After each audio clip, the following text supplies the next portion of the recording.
Boa noite, amados irmãos, que a graça e a paz do nosso Senhor seja sobre todos, sejam bem-vindos, vocês que têm tido a oportunidade e têm comparecido aqui à igreja, sejam todos bem-vindos a este lugar que nos acolhe, como esse espaço onde apresentamos o nosso culto, a nossa oferta, a nossa adoração a Deus, e você que vai ter a oportunidade de assistir em casa, através da rede social, que da mesma forma você possa ser edificado, abençoado, mesmo que você não participe ao vivo, no momento exato que estamos realizando o culto, mas quando se reunir na sua casa, faça isso de todo o coração, cantando os louvores, lendo o texto, ouvindo a palavra com toda a reverência, porque é dessa forma que nós temos cultuado a Deus, dando a oportunidade àqueles que estão presentes, mas mesmo aquele que não tem podido vir, para que ele também possa adorar e bendizer. Nós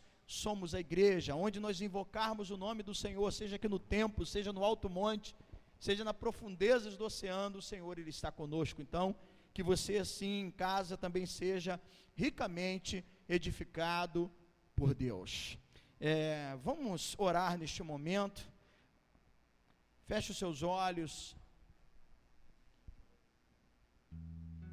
Meu Deus e meu Pai, mais uma oportunidade de entrar por essas portas aqueles que se encontram aqui presentes no templo, mas mesmo o irmão que está no seu sofá, na sua casa, na sua cadeira, se reunindo com a sua família, também assim tem a oportunidade de servir a Ti e prestar esse culto. Então que neste momento, seja em casa ou seja aqui no templo, possamos voltar os nossos pensamentos, a nossa vida totalmente para o culto, para a adoração ao Teu nome, nos desligando de todas as outras coisas. Então, Senhor, leva cativo todo pensamento contrário, tudo aquilo que às vezes vem e tenta tomar o nosso pensamento e fazer com que a gente fique disperso. Senhor, leva cativo no nome de Jesus, para que todos possamos estar neste momento de corpo, alma e espírito entregue a esse culto a Ti. Nós estamos aqui cultuando ao Teu nome, viemos apresentar essa oferta, então ajuda-nos, ó Deus, a prestar esse culto ao Teu nome, ao louvar, ao bendizer, ao engrandecer, ao ouvirmos a Sua palavra e sermos fortalecidos pela Tua palavra, sermos alimentados, e assim, através dos ensinamentos, das lições, do texto, das escrituras, temos condição de lidar com as mais diversas situações. A Tua palavra nos prepara para lidar com as mais diversas situações da vida. Então que seja assim essa noite, ao falar ao nosso coração. Então, Deus, nós agradecemos a Ti, entregamos tudo aquilo que vamos aqui fazer, cada cântico, leituras, orações, a ministração da Tua palavra, tudo nós entregamos a Ti, contamos com o Teu Espírito nos movendo, trabalhando, nos ajudando, nesse período em que vamos estar na Tua presença. Se conosco, ó Deus, honre a fé de cada um dos Seus filhos, assim eu Te peço, no nome de Jesus, amém e amém. Abra sua Bíblia no Salmo de Davi, de número 62, Salmo capítulo 62.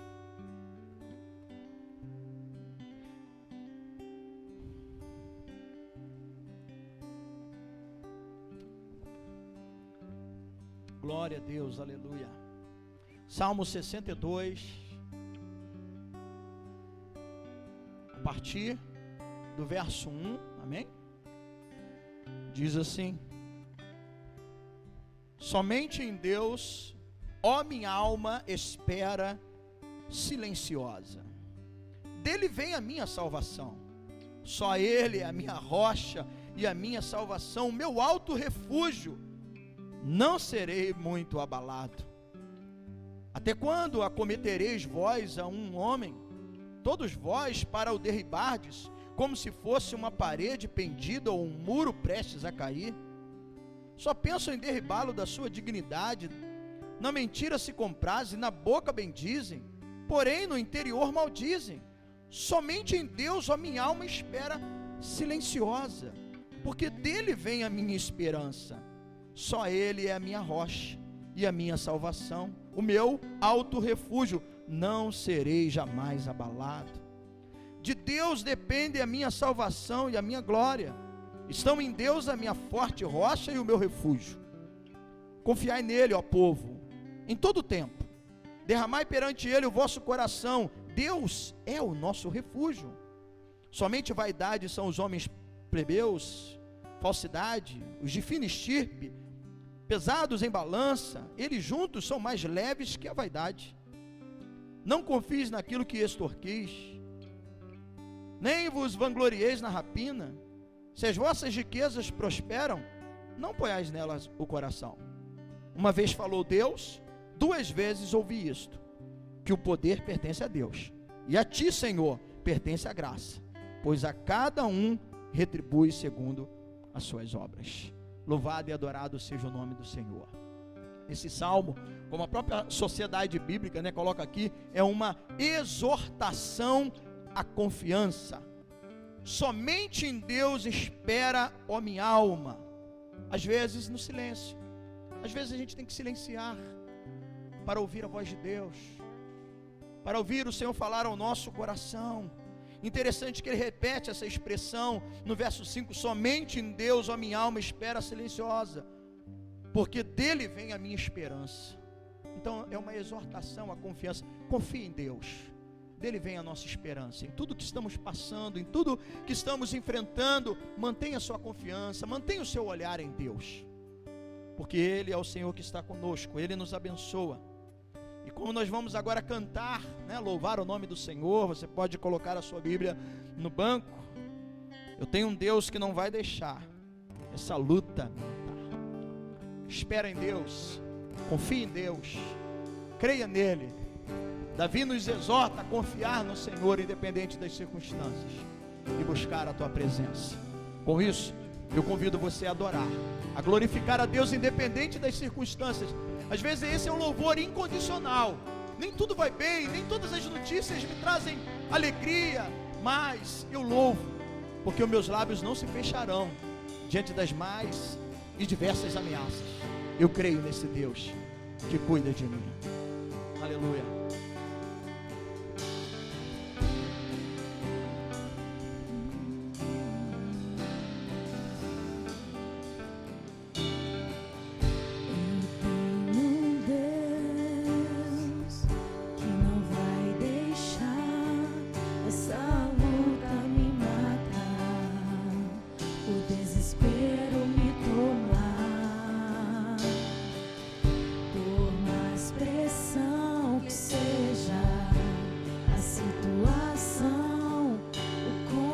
Ele está no controle, igreja. Tenha essa certeza, tenha essa esperança. Eu tenho um Deus que não vai deixar essa luta me matar, o desespero me tomar, por mais pressão que seja a situação, o controle. Ele está no trono, dominando todas as coisas. De tuas mãos, o choro dura uma noite, mas a alegria ela vem pela manhã. Você crê? Cante. Eu creio. O choro dura uma noite, mas a alegria ela vem pela manhã. Eu creio. Independente das circunstâncias, que a figueira não floresça, que não haja fruto na vide e o produto da oliveira, ainda assim, todavia eu me alegrarei. Todavia eu me alegrarei, todavia eu me alegrarei.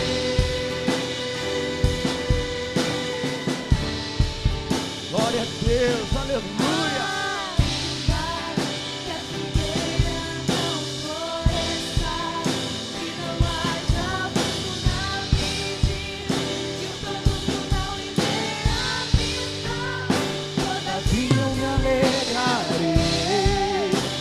todavia eu me alegrarei, todavia eu me alegrarei.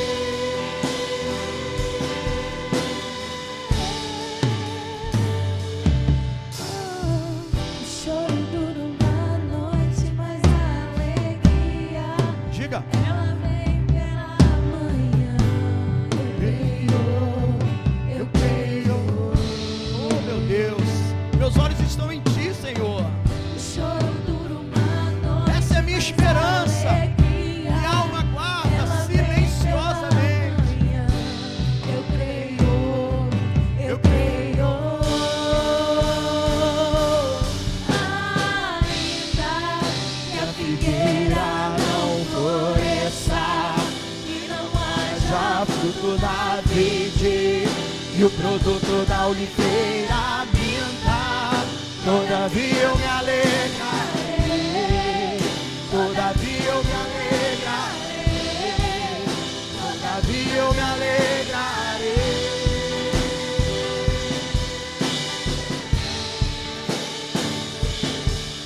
Ainda, pega suas mãos, louve ao Senhor, adore a Ele independente das circunstâncias.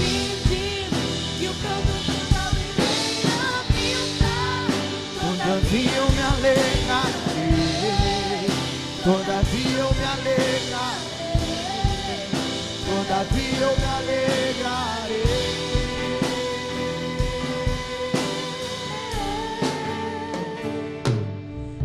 Ainda que a figueira não floresça, que não haja fruto na vide, que o produto da oliveira minta, todavia eu me alegrarei, todavia eu me alegrarei, todavia eu me alegrarei. Todavia eu me alegrarei,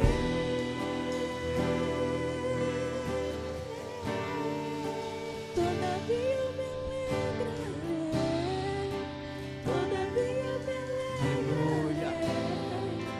Todavia eu me alegrarei.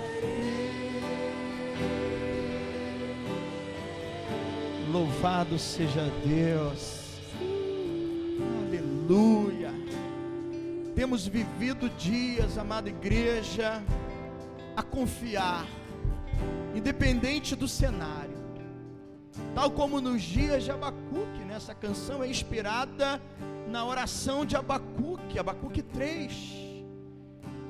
Quando então ele está na torre de vigília. E exatamente o momento em que Abacuque encontra conforto, quando ele para de questionar os métodos. Às vezes eu e você ficamos assim, por que isso, por que aquilo?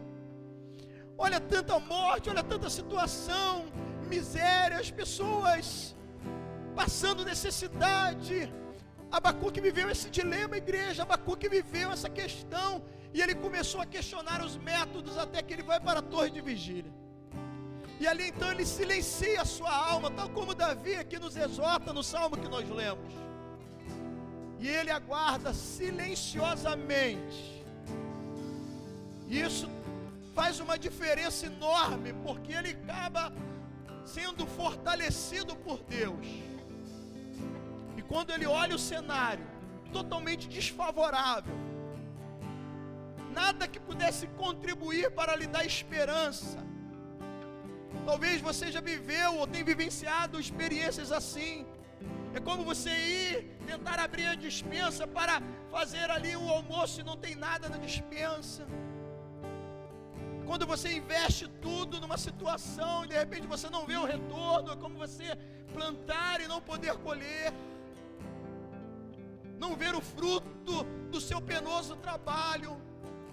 Mesmo diante de uma situação totalmente adversa, ele diz: todavia eu me alegro no Senhor, no Deus da minha salvação. Temos vivido dias assim, mas mantenha a sua confiança em Deus. Eu quero ler novamente o versículo de número 8 do Salmo 62, que nós abrimos o culto, pois ele disse assim: confia nele, ó povo, em todo tempo. Cadê o povo de Deus? Amém? Estão aqui? Amém? Então se você é povo de Deus, diga amém.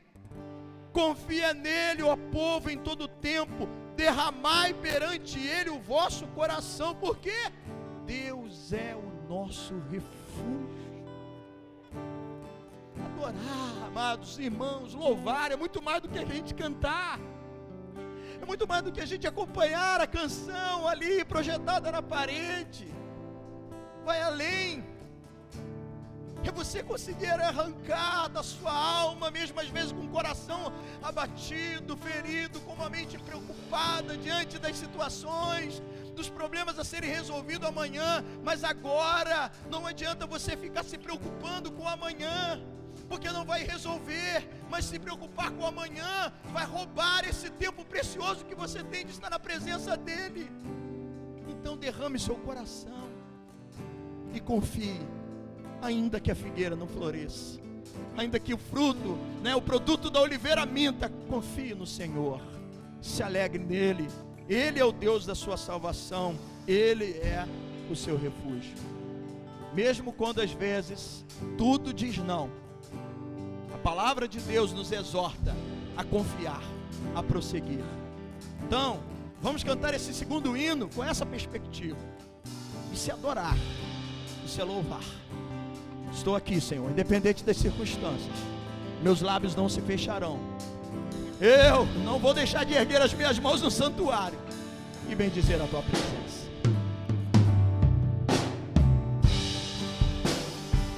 Oh Deus, aleluia. Minha alma te bendiz, minha alma te exalta, Senhor. Eu vim aqui para te louvar, ó Deus. Eu vim aqui para ofertar a ti meu culto, a minha adoração. Eu sei em quem eu tenho crido, e eu creio em ti e confio na tua presença.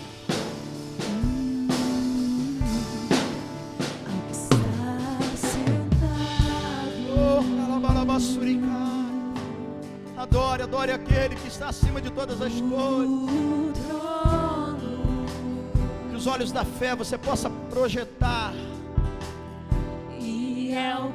como quem teve o privilégio de entrar no Santo dos Santos e ver o Senhor no trono da glória.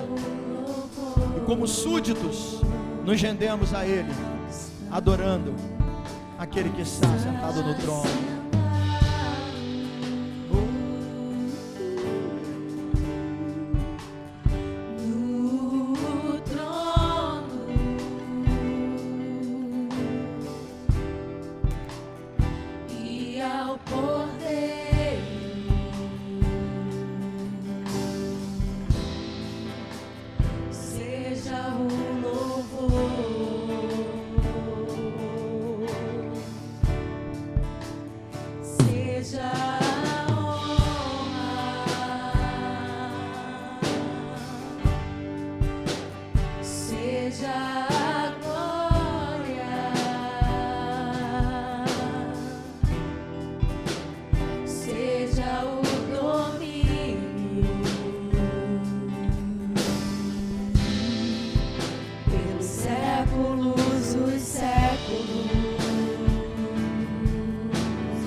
Igreja, você pode declarar com seus lábios: poderoso Deus, oh, glória.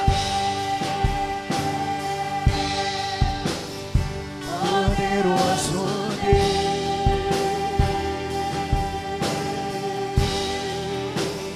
poderoso Deus, minha alma anseia por ti.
seja a honra,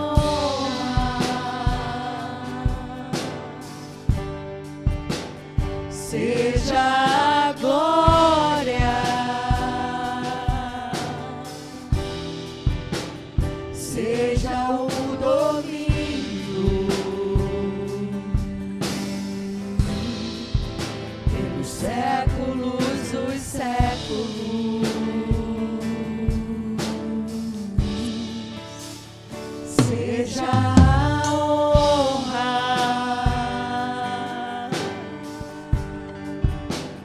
seja a glória, seja o domínio pelos séculos dos séculos. Pegue as suas mãos, adore, glorifique, expresse a Deus a sua canção. Poderoso Deus,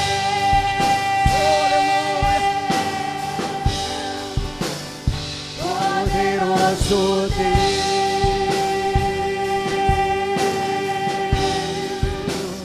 poderoso Deus,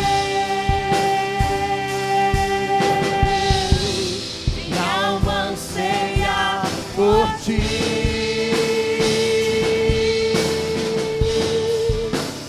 Poderoso Deus,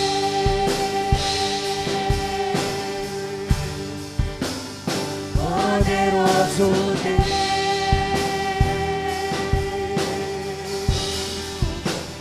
poderoso Deus,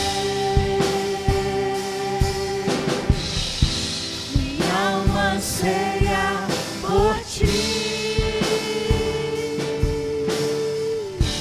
minha alma anseia por ti. Você e Deus, feche seus olhos, rasgue seu coração, seja um adorador, porque Deus está à procura de adoradores que o adorem em espírito e em verdade.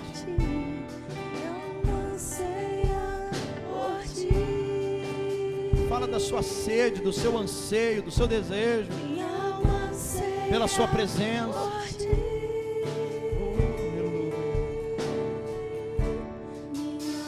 Anseia por ti. Anseia por ti, minha alma anseia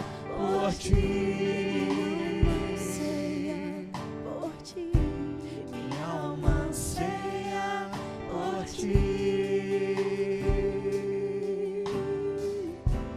minha alma anseia por ti.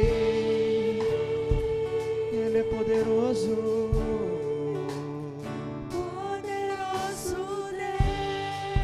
Poderoso Deus. Poderoso Deus,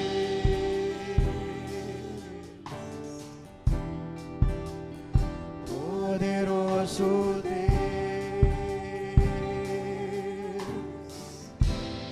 minha alma anseia por ti.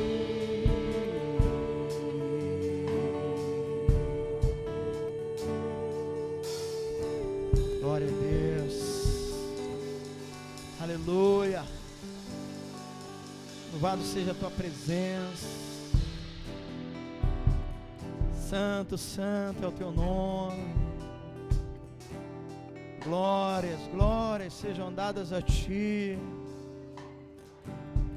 Oh, adorado, adorado. Irmã Sueli, faça essa oração de adoração e louvor a Deus. Oh Deus, te agradecemos, Senhor, pela tua misericórdia, Pai, sobre nossas vidas, Senhor. Somos gratos, Senhor Jesus, a Ti, Pai, por estarmos na Sua casa, Pai, para Te louvar, para engrandecer, Pai, o Seu santo nome, Deus. Te entregamos, Senhor Jesus, o nosso louvor, a nossa adoração, Pai. Que Tu possa, Pai, receber, Pai, e que possa, Senhor, subir como aroma, Pai, sobe as Suas narinas, Pai. Obrigada, Pai, por estarmos aqui, Pai. Continue, Pai, a falar em cada coração aqui presente, Deus. Muito obrigada, Pai. Amém. Aleluia, louvado seja Deus. Que o Senhor receba o nosso louvor, a nossa adoração. Dê uma cena aí para o seu irmão. antes de você se assentar, né? Dê uma olhada, né? Às vezes, alguns irmãos que quase você não tem oportunidade de ver, né? Aí passa alguns dias, tivemos um período aí parado novamente, mas retornamos, né? Às vezes o irmão vem pela manhã ou vem durante a semana e você tem a oportunidade, né, de vir e estar aqui. Glória a Deus. Deus seja adorado, engrandecido, né? Bom poder também ver as nossas crianças, o Gui, o Theo, certinho, Ana, que benção. Louvado seja o nome do Senhor. Bruninha já adolescente, né? Glória a Deus. Pode botar a cadeira do lado, vocês que vieram juntos, se quiser, pode botar junto, tá? Não tem problema nenhum não, família, pode sentar junto. Glória a Deus, aleluia. Amém, amados irmãos. Nós vamos dar continuidade, louvando a Deus com as nossas finanças. Quero agradecer aos irmãos pela fidelidade e falar da importância de nós nos mantermos assim. Algumas coisas nós estamos podendo fazer, né? E tem outras que estou planejando e me organizando para isso, mas também temos tido um olhar para esse período crítico que estamos vivendo, onde é de grande importância, né, essa questão da campanha do quilo e suprir as necessidades, às vezes dos irmãos, da própria família da fé, mas também outras pessoas que batem a nossa porta, que estão necessitados, e aquilo que for necessário também estaremos nos desdobrando para poder assistir e ajudar. Então é de grande importância a solidariedade entre nós, tal como a igreja primitiva, né, quando você lê Atos, você vai ver como que vivia a igreja. A igreja, além dela perseverar, né, em oração, na doutrina dos apóstolos, do estudo, assim como nós estamos fazendo, ouvindo a palavra, orando, mas também tudo era comum. Ela não deixava com que aqueles irmãos que estivessem passando por uma necessidade, um momento de escassez, ficassem sofrendo com aquela luta. Muitos, né, até mesmo abriam mão de algumas coisas da sua própria propriedade e abençoava. E assim supriam a necessidade uns dos outros, não deixando com que o irmão ficasse sem o sustento e o alimento. Então, isso era uma obra do Espírito Santo. Uma obra, né, do Espírito Santo. Barnabé fez isso também com o coração. Muitos se desprenderam nessa liberalidade, generosidade, para fazer com que o corpo não sofresse. Porque se se você der uma topada, se você der uma martelada num dedinho, todo o corpo sente, logo você reage. Essa é a visão, a gente tem que ter esse pensamento. Então, não posso aqui estar bem, né, participando da minha refeição, meu irmão lá está numa dificuldade, não tem o que comer, a despensa está vazia, eu não posso ter paz com isso.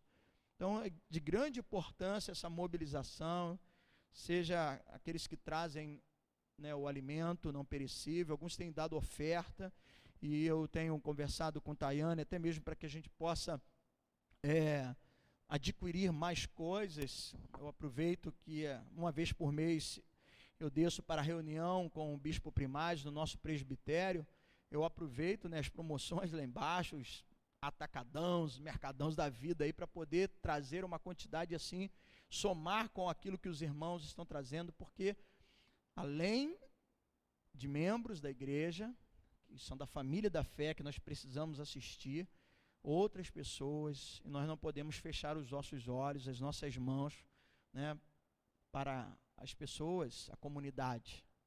Então, lógico que a gente não pode colocar a mão onde não dá para você abraçar todos, né, porque quem muito abraça, pouco aperta. Mas se a gente puder ajudar 5, 10, 20, ótimo, né? E aí vão se mobilizando, né, diversas igrejas, algumas frentes, porque é um momento crítico que estamos vivendo no país, e é preciso de ter essa sensibilidade e esse olhar. Quando nós estivermos alimentando, Senhor, obrigado pelo alimento, mas o que eu posso fazer para ajudar o outro? Se você puder, então faça isso, né? Então, é aquilo que você puder. A palavra de Deus diz assim, cada um contribua segundo tiver proposto no seu coração. Então, pense nisso, reflita sobre isso, deixa Deus te usar. Mas se você tiver alguma necessidade, por favor, não fique envergonhado. Isso não pode haver entre nós esse sentimento. O pastor vai pensar, não é nenhuma humilhação. Todos nós passamos por isso. Eu já enfrentei também isso, já passei por dificuldade, já perdi meu emprego, fiquei 4 anos afastado do meu emprego, passando uma luta, mas graças a Deus, Deus providenciou familiares, pessoas para socorrer, ajudar. E qual o problema? Né? Tem dias que a gente pode abençoar, mas também Deus, né, usa instrumentos para abençoar a nossa vida, e assim vai se cumprir o que o Salmo diz, que jamais viu um justo mendigar o pão. Por que o justo não mendiga o pão? Porque Deus toca no coração do outro e assim vai suprindo as necessidades, tá bom? Então, se você precisar, procure, fale conosco, tá bom?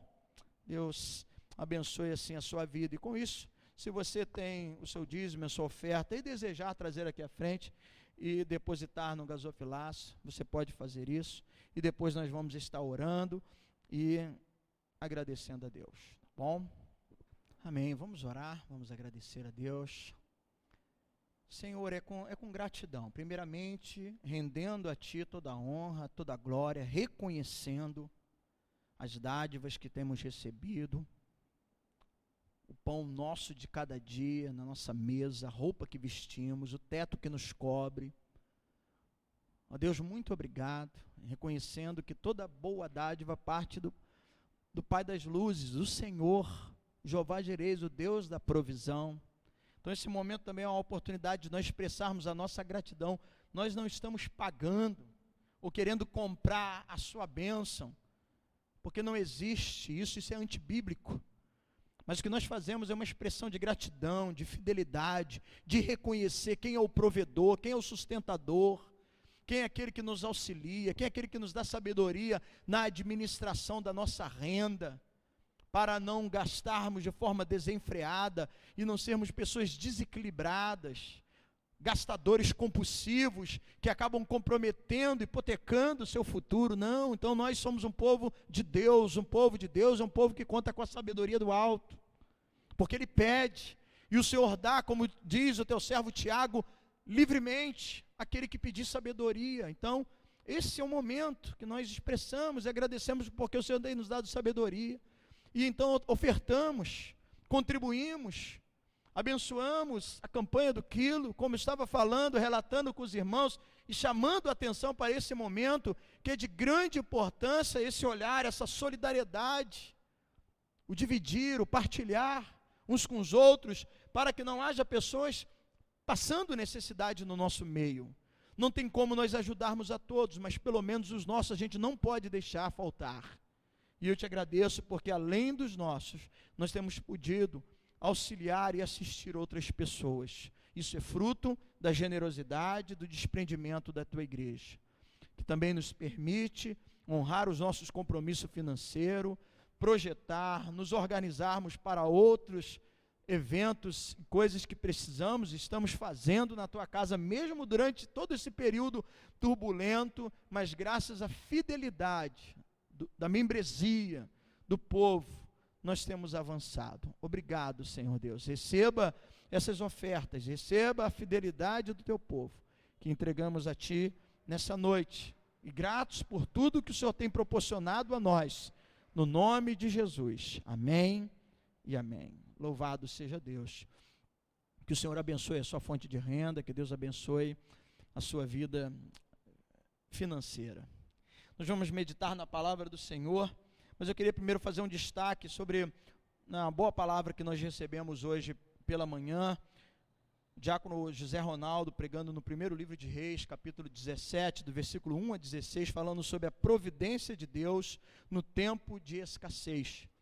E enquanto ele finalizava hoje, né, a sua meditação, eu pude perceber, né, e comentei com ele, que ficou ali parecendo que ainda faltava algo para o irmão falar e ministrar, e ele vai dar continuidade a essa palavra nesse livro de Reis. No episódio, né, para os irmãos terem a memória, quando o Senhor falou com Elias no tempo de escassez, no tempo que ficou 3 anos e meio sem chover, e como um povo que vivia de cultivar a terra, não tem chuva, não tem alimento, morrem os animais, ou seja, é um momento difícil, de um problema financeiro terrível, econômico, mas o Senhor sustentou o servo, de forma assim, do improvável, levando ele a ficar num riacho, né, bebendo ali água, e um corvo, uma ave de rapina, levava carne para ele, ou seja, algo assim impressionante, quase que impossível. Como que uma ave de rapina, né, como corvo, urubu, são tudo ave de rapina, águia, eles se alimentam do cadáver, e assim eles levavam carne para o profeta. Depois o profeta foi parar numa casa de uma viúva, que só estava ali com um pouquinho de mantimento para fazer uma última comida para ela e para o filho. Então, em cima disso, trouxe algumas lições, e vai estar dando continuidade, porque mais coisas aconteceram na casa daquela mulher, que serviram de experiência espiritual, fortalecimento da fé, tanto de Elias, quanto a viúva, e eu tenho certeza que ficou como uma lição para o filho, e ele vai dar continuidade, mas durante a semana, nós vamos estar disponibilizando, tanto no Facebook, quanto no YouTube, essa reflexão, providência de Deus no tempo de escassez. E agora, à noite, eu quero retornar à nossa série de mensagens. No domingo passado, em virtude da Páscoa, eu trouxe uma mensagem, né, temática, dentro do assunto daquilo que nós celebramos a Páscoa do Senhor. Mas eu quero retornar à exposição da primeira carta do apóstolo Pedro, às 5 províncias romanas, o qual ele denomina esse grupo de cristãos, ele chama eles de eleitos, peregrinos da dispensação. Então, ele escreve a esses irmãos com o intuito de fortalecê-los, e assim a gente tem acompanhado. A nossa última mensagem dentro dessa série, que eu coloquei o título como Esperança Viva, e a cada mensagem tem um subtítulo, eu falei na última vez sobre a vitória do cristão. Quando então Pedro, ele está finalizando, não a carta, mas um assunto, onde a partir do versículo 8 desse capítulo 3, ele vai finalizando aquilo que ele já tinha começado desde o capítulo 2, a partir do versículo 11. Então, depois de tratar, né, os relacionamentos em vários níveis, falando como deve ser a vida do cristão, fala como deve ser a minha e a sua postura, irmão, como cristão, como deve ser a vida exemplar. Então ele trata dos mais diversos níveis de relacionamentos, governantes e governados, patrões e empregados, maridos e esposa, até que ele chega ao versículo 8 do capítulo 3, dizendo finalmente, onde ele vai ali então concluir uma sessão de implicações práticas, morais e éticas da grande salvação. Aí ele fecha, né, esse assunto falando sobre o relacionamento entre os irmãos. Como deve ser? Nós devemos viver no mesmo espírito, ser compassivo, misericordioso, humilde, mas também ele trata de como deve ser a nossa relação com aquele que nos fere, com aquele que nos atinge. Vamos fazer o quê? Pagar mal com mal? E ele então vai ali explanando, foi isso que nós ouvimos na última reflexão. E ele então depois, ele fecha falando sobre 4 conselhos para experimentar a felicidade. Foram os assuntos que Pedro tratou e nós vimos aqui há 2 semanas. E hoje, dando continuidade, eu vou falar assim, a vitória do cristão 2. Foi a vitória do cristão 1, há 2 semanas, e hoje, na continuidade, a vitória do cristão 2. Abra sua Bíblia na primeira epístola de Pedro, capítulo de número 3. Nós vamos completar esse capítulo essa noite, espero em Deus, né, que assim a gente consiga. Não que eu esteja com pressa, estou muito tranquilo, feliz. Tenho aprendido muito, porque essa carta, diante do contexto, né, que Pedro, né, vivia, os irmãos viviam naquela época, ela tem muito a nos ensinar no dia de hoje. diante de tantas situações que nós estamos passando ou que podemos enfrentar quanto igreja, quanto crentes em Jesus Cristo, e ter que lidar com situações semelhantes. Não sei se é o mesmo nível, espero em Deus que não seja, porque a situação que esses irmãos passavam de sofrimento vai muito além daquilo que às vezes a gente pensa que é sofrer. Não que o seu sofrimento não seja importante, não tenha que ter uma atenção, cada um sabe aonde o calo aperta e sabe a intensidade da sua dor, mas o tempo que eles viviam, quanto igreja, quanto povo, quanto comunidade da fé, era muito mais difícil do que os dias de hoje. Olha só que maravilha, você está aqui, um ar-condicionado, né? Embora nesse período de pandemia a gente não está utilizando os nossos, né, assentos, né, que são estofados, mas mesmo nessa cadeira, nesse ambiente, aliás, antes de dar continuidade, como que está aqui a temperatura? Né? Precisa de subir um pouco? Está um pouco frio? Eu preciso dessa troca, tá bom para vocês? Ok? Tá? Não quero depois ver os outros assim não, né? Às vezes a gente vê alguns irmãos com tremendo, parece que está não. Mas veja, a gente tem todo um ambiente agradável. Não era assim que viviam os irmãos nos dias em que Pedro escreveu essa carta. Então, 1 Pedro capítulo 3, a partir do versículo de número 13.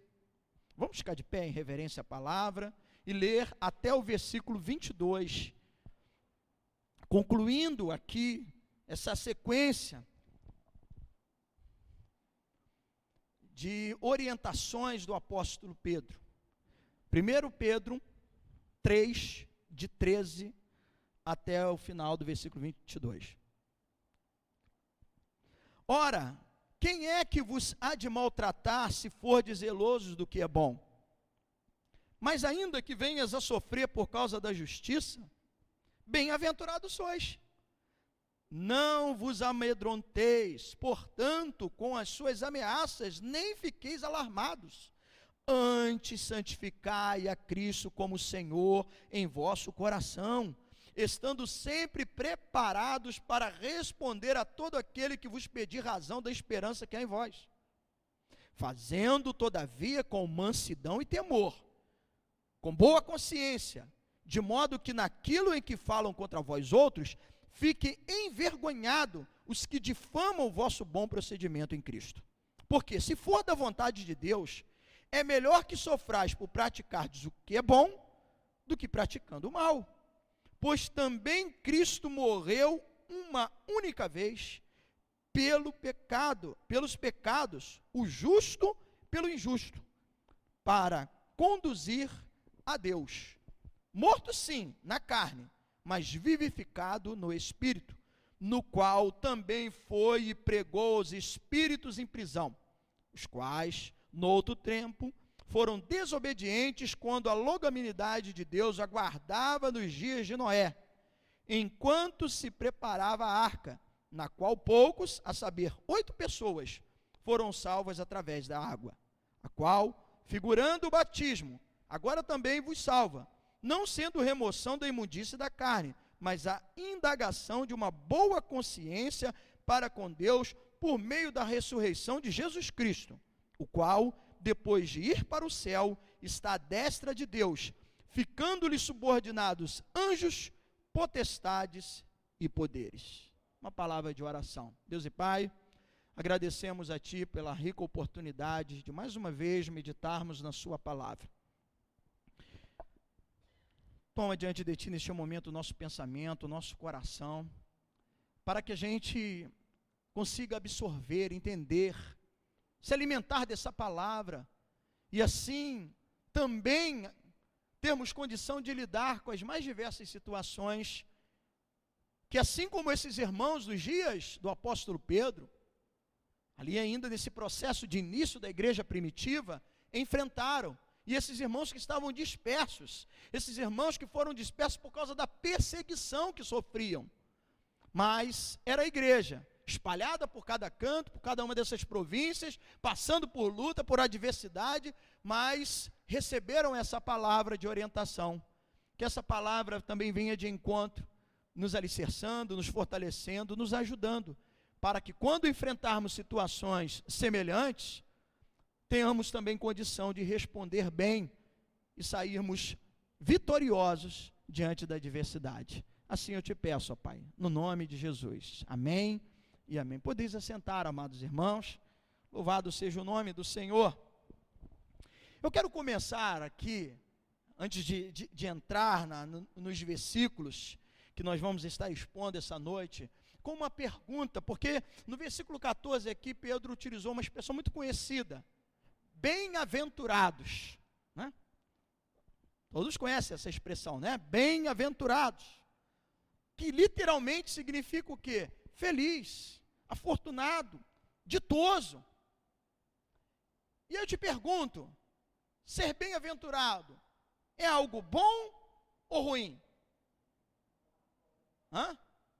É algo bom, sim. Ser bem-aventurado é ser vitorioso ou derrotado? Vitorioso. E a questão aqui dessa expressão bem-aventurado, o sentido é semelhante ao que Jesus ensinou no Sermão do Monte.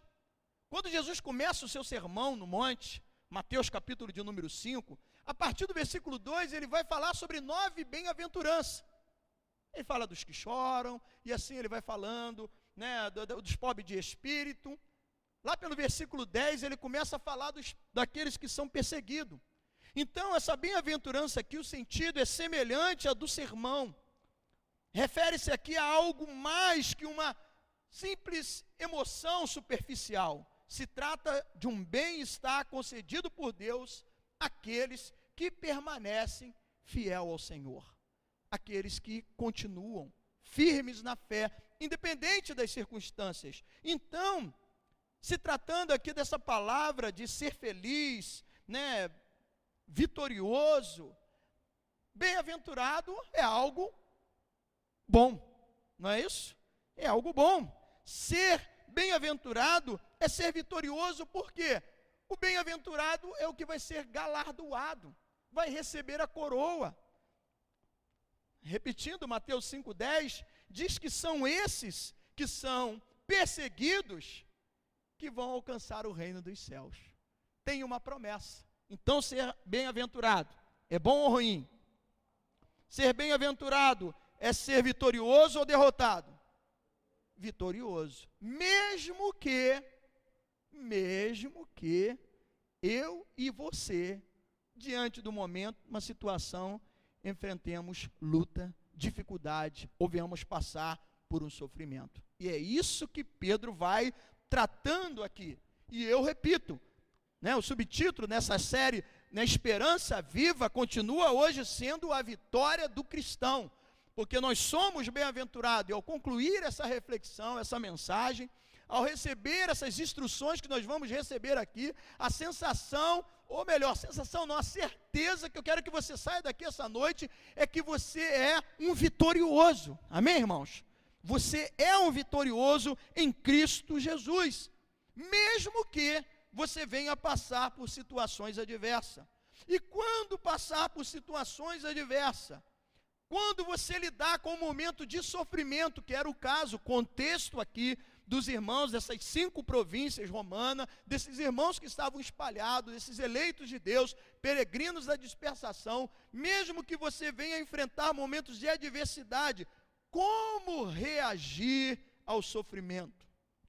De que forma nós devemos responder nos momentos de luta, de adversidade, de perseguição? Qual deve ser a nossa reação? Em primeiro lugar, a primeira lição.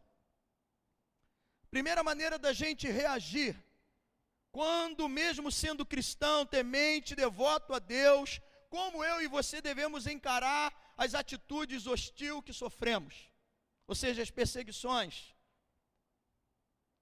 Nós devemos agir com algo que vai nos dar uma prevenção. A primeira coisa é a prevenção contra o sofrimento. Qual é a prevenção contra o sofrimento? Pedro então diz, aí a gente vai seguir aqui os versículos. Versículo 13. Ora, quem é que vos há de maltratar se for zeloso do que é bom? Qual é a prevenção aqui, pastor? É fazer o bem. É ser zeloso naquilo que é bom. É você praticar boas obras, mesmo sabendo que nós não somos salvos por boas obras. O que a palavra de Deus diz? Que nós somos salvos pela graça, mediante a fé, não por obras para que ninguém se glorie, mas nós fomos chamados em Cristo Jesus para também as boas obras. Então, qual a primeira maneira da gente reagir diante do momento de perseguição? É você fazer o bem, é você fazer aquilo que é bom. Porque é incomum as pessoas tratarem mal aqueles que se dedicam a fazer o bem, normalmente, né? Normalmente.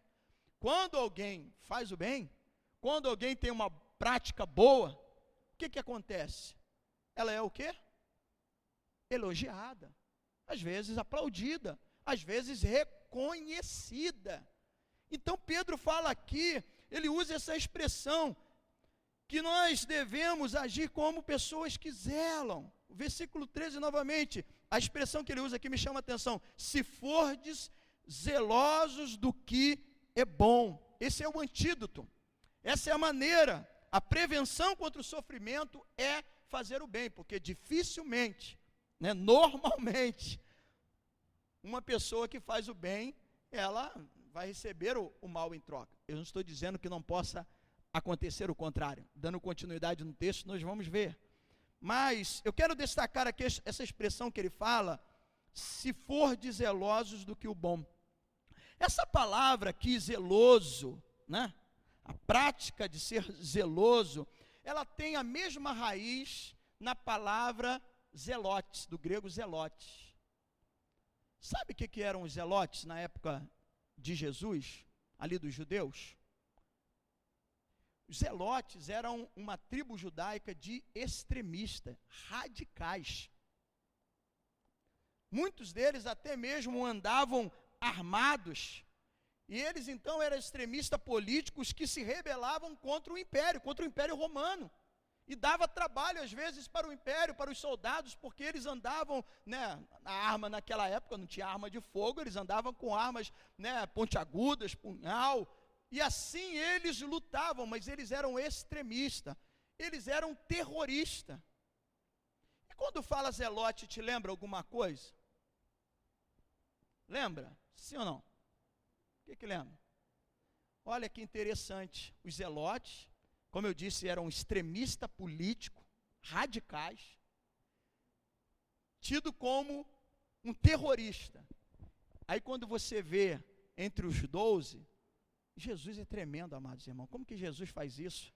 Jesus escolheu entre os 12 um terrorista. Jesus escolheu um extremista, Simão o Zelote, né, na lista lá de Lucas, capítulo de número 6, versículo 15, para diferenciar Simão Pedro, né, ele então usa Simão Zelote. Ele fazia parte exatamente desse grupo terrorista. E aí aqui entra uma situação tremenda, né, para a gente fazer aqui uma comparação, uma ideia de, às vezes, de algumas frases. Porque terrorista é algo bom ou ruim? É ruim, né? Aí quando você vê um terrorista cometendo uma atrocidade, algo terrível, mais ou menos, né, no Oriente Médio a gente vê muito isso, aqueles que são fanáticos, as atitudes deles são radicais ao ponto de destruir pessoas, de matar, tirar a vida. Aí o que a gente pensa? Que um terrorista bom é um terrorista morto, né? O que vem na nossa cabeça é isso, né? Mas para Jesus, o terrorista bom não é ele morto, é ele convertido. Jesus é tremendo, amados irmãos. Jesus chega e separa para fazer parte de um grupo seleto de homens que eu segui, que ia dar continuidade. Ele salva, ele escolhe um terrorista, um extremista, que era Simão o Zelote. Só Jesus para fazer uma coisa dessa. Tremendo isso. Porém, Pedro aqui, ele não está exortando os seus eleitores a se tornarem extremistas políticos, mas investirem sua energia fazendo o bem. E aí eu quero destacar aqui uma frase de William Barclay. Eu já citei esse pregador, esse pastor e escritor escocês. Não é o William Barclay, aquele repórter lá da CNN, não. É William Barclay. Era um escocês que já morreu há 43 anos. Então já faz bastante tempo. Ele nasceu na Escócia, mas também viveu o seu ministério nos Estados Unidos, onde ali em 1978 ele veio a falecer. Então já faz 43 anos. E é interessante acerca desse episódio, dessa palavra de Pedro, o que o William Barclay escreveu. Ele diz, abre aspas, o que Pedro está dizendo é que devemos amar o bem. Quando ele fala aqui de ser zelosos no que é bom, o que Pedro está dizendo é que devemos amar o bem com a mesma paixão com a qual o fanático patriota ama seu país. Interessante, né, falar sobre essa questão aqui, porque essa palavra patriota hoje está se muito em voga, mas é bom para a gente tratar acerca disso, porque você pode ser um patriota, e é bom que você ame a sua terra, o seu país, né? Eu amo, eu aprendi alguns conceitos no meu período, né, de reservista militar. Sou da época que na escola a gente cantava lá o hino, aliás, ainda hoje, em algumas cerimônias, em virtude do meu serviço, né, do meu trabalho, eu também participo de algumas solenidades e canta o hino de Paracambi. E é interessante como as pessoas que vêm de fora ficam assim, aqui você tem um hino na cidade. Eu acredito que cada cidade tem, mas muitas não têm o hábito de tocar o hino, né, do município. E eu canto o hino do município porque sou um paracambiense, aqui nasci, amo, né, gosto da minha cidade, né, e nós podemos amar o nosso país. Eu acho lindo, né, o hino à bandeira, é encantador. Então nós podemos e devemos amar, mas o que William Barclay está falando é que nós não podemos ser um fanático patriota. Uma coisa é você amar. O cuidado que nós devemos ter na interpretação, quando você canta o hino nacional, é terra amada, idolatrada, salve, salve. Amamos, e um outro hino que eu gosto muito de cantar contra a igreja no processo de intercessão é Deus, sara essa nação com o teu poder, com o óleo da tua unção, clamando em favor da nossa terra, do nosso país. Eu posso amar, mas o idolatrar, aí já foge os parâmetros, porque nós adoramos apenas a Deus. Ela não é a terra idolatrada, salve, salve. Você ama, você pode amar, você deve interceder, você deve ter alegria. Como eu disse, eu tenho orgulho da cidade onde eu moro, aqui eu nasci, tenho formado a minha família, criado os meus filhos, que ainda que hoje alguns, né, o outro estuda lá fora, mas aqui ele recebeu toda a estrutura, aqui ele foi batizado, aqui, né, ele tem caminhado. Então nós amamos a nossa terra, mas o cuidado é esse. Mas o que William Barclay destaca, que é a paixão, o amor por fazer o bem, deve se assemelhar, assim como o fanático patriota que ama o seu país. Então o desejo de fazer o bem é isso que deve estar presente no nosso coração. Amar dessa forma, isso é ser zeloso pela prática do bem. Mas tome cuidado para não ser um fanático extremista, pois isso pode te levar a atitudes radicais. Aí não é bom.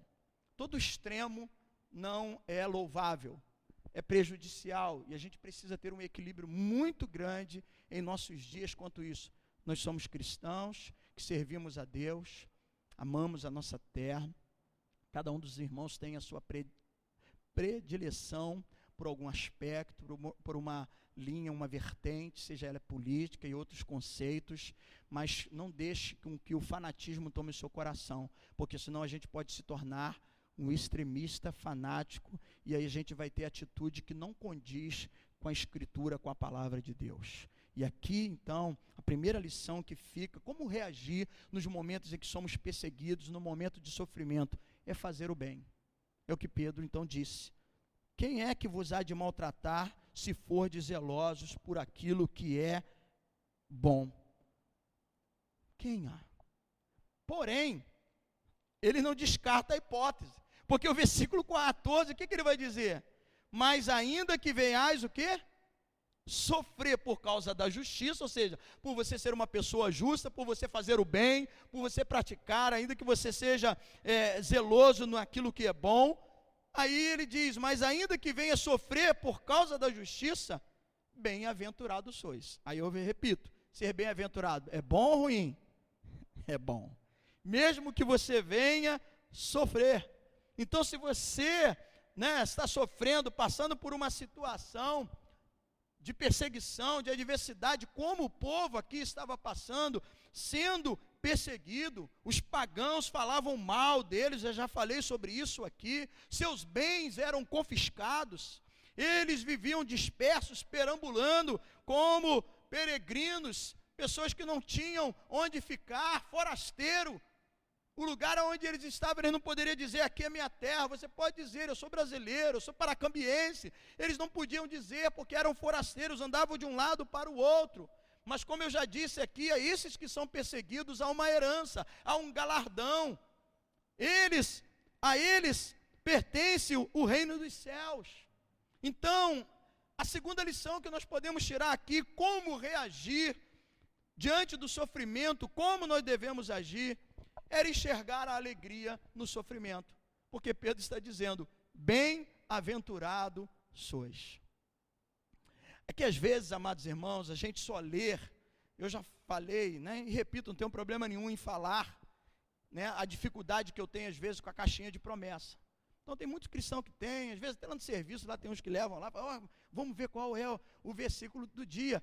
Ali contém a palavra de Deus, mas não contém toda a palavra. Ali só vai ter promessas. E Jesus também disse que no mundo a gente teria o quê?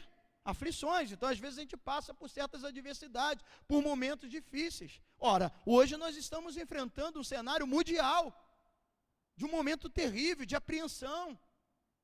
Vira e mexe temos notícia de pessoas que amamos, que convivemos. Vivemos, né, de uma certa forma, numa expectativa não muito boa. Está aí, é um cenário que está, né, à vista de todos nós. Então nem sempre estaremos experimentando os bons momentos, mas eu estou falando agora de algo muito mais fundo, estou falando de perseguição, que a igreja também pode ser perseguida. Às vezes você pode ser perseguido no seu trabalho por o fato de você professar a sua fé. Às vezes você pode ser perseguido na sua família. Quantos irmãos? Eu lembro que às vezes, até na minha juventude, eu tinha um hábito, né, tinha um jovem, agora eu tenho orado por ele de novo, porque ele está afastado.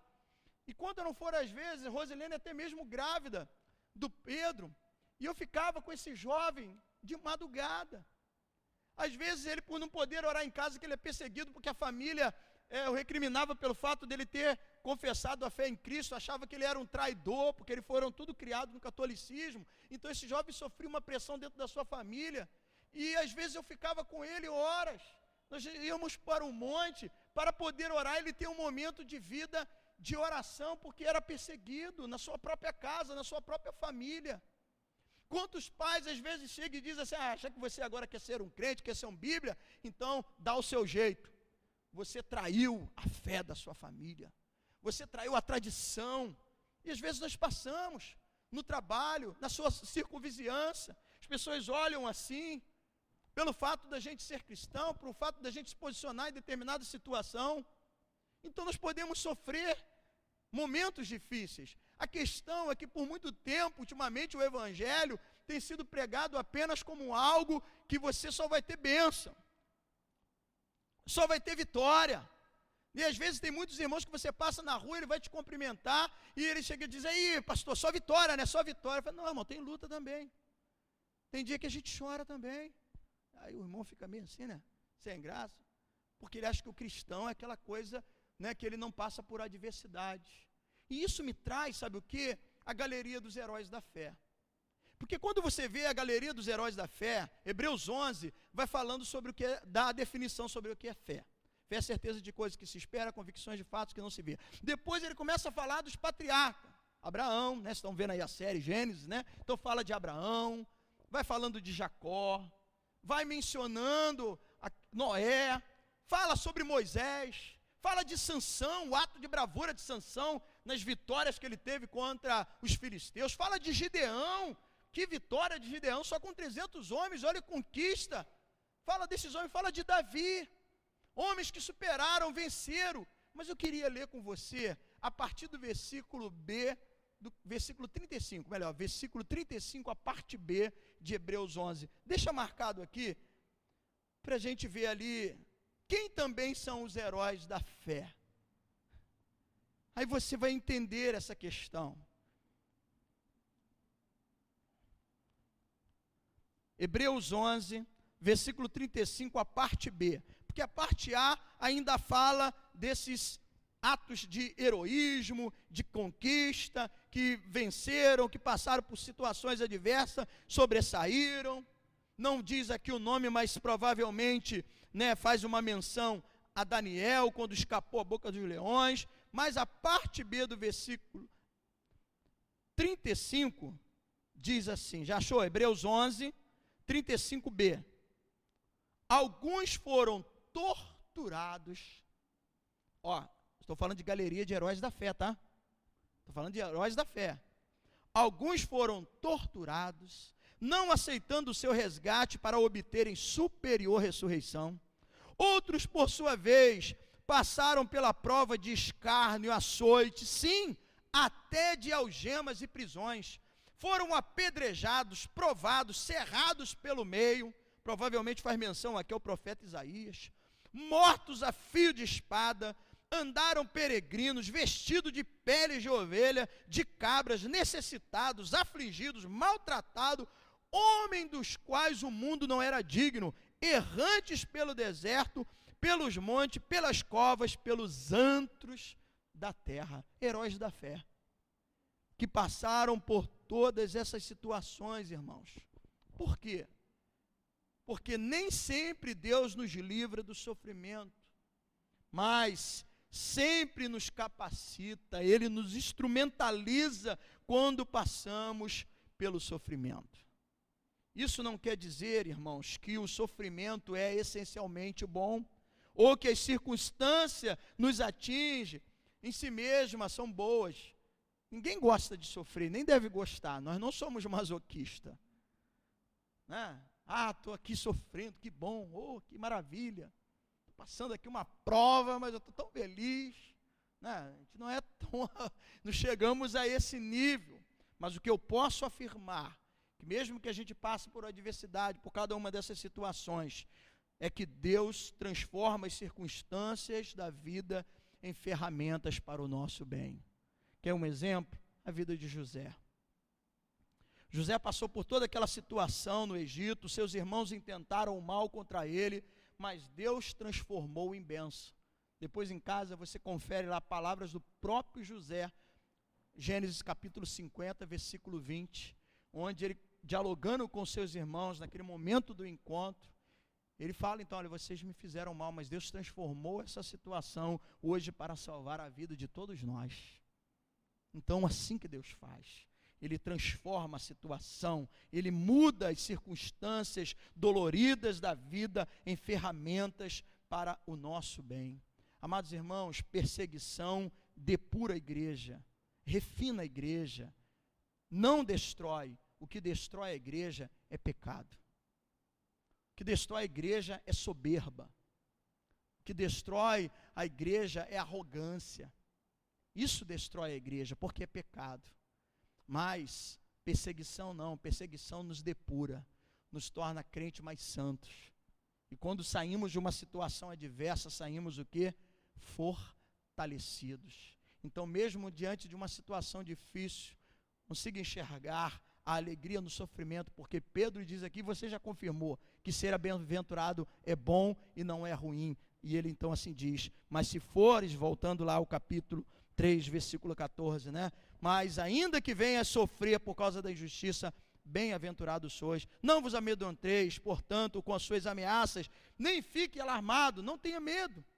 Confie, creia no Senhor. E no terceiro ponto aqui, então, eu destaco em cima disso, como lidar, como reagir diante do sofrimento. Enxergue a oportunidade, porque Deus nos dá a oportunidade no sofrimento para a gente testemunhar. Versículo de número 15.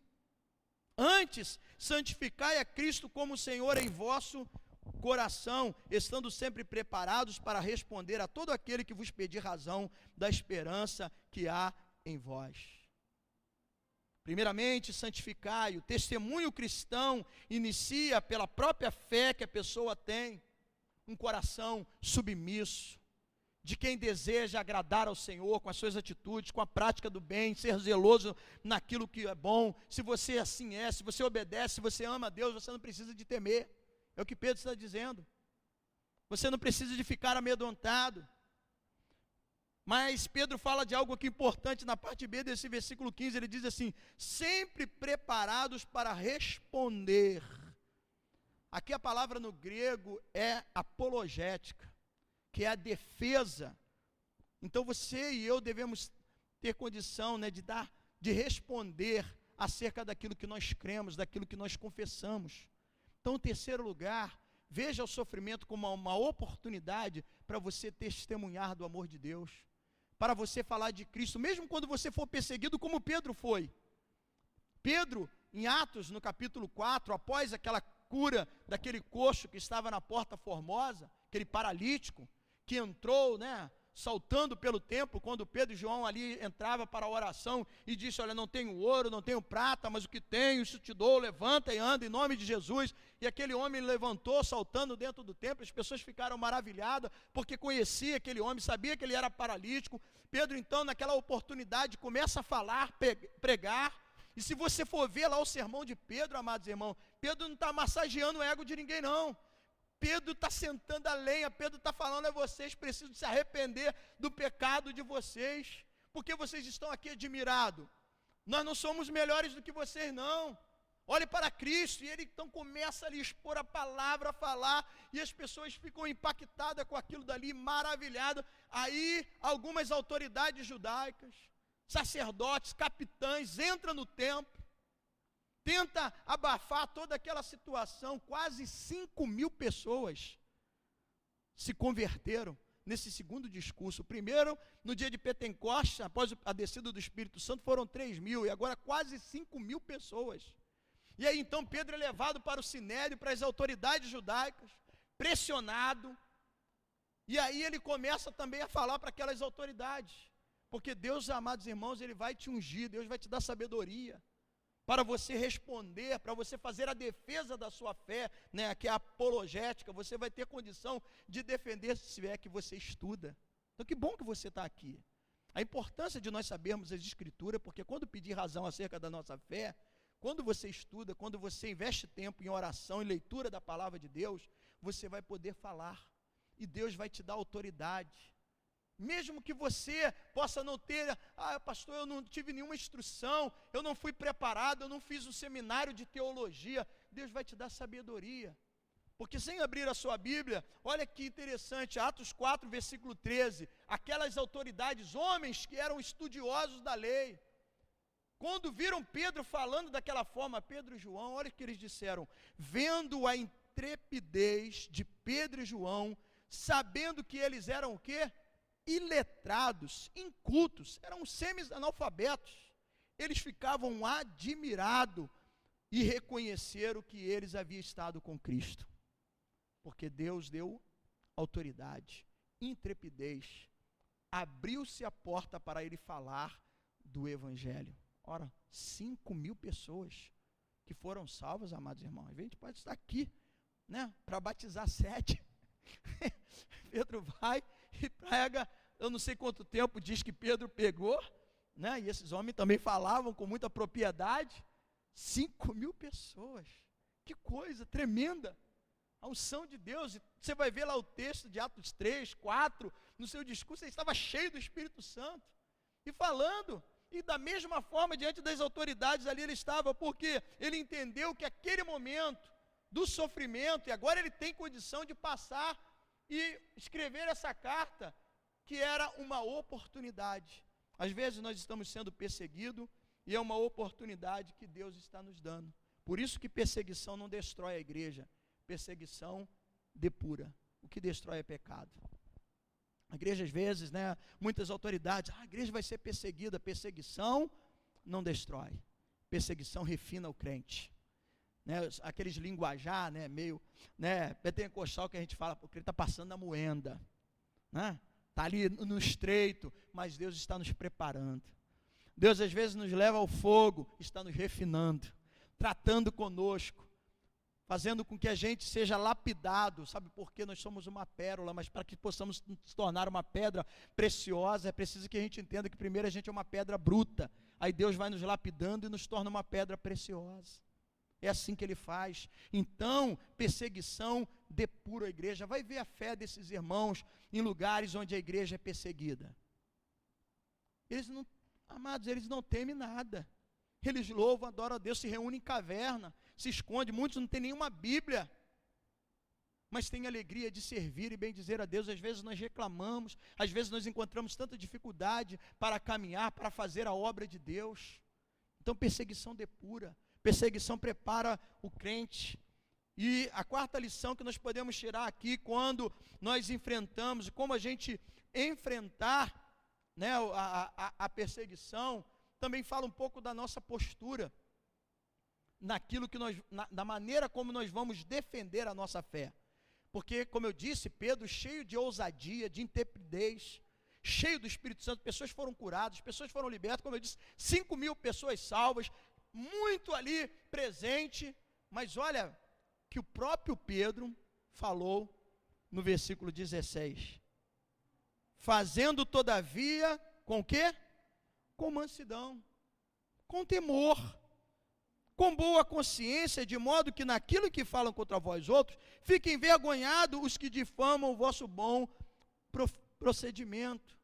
A defesa da nossa fé, quando nós formos falar da nossa fé, nós devemos fazer de modo cativante, honrado, respeitoso, não se julgando ser superior.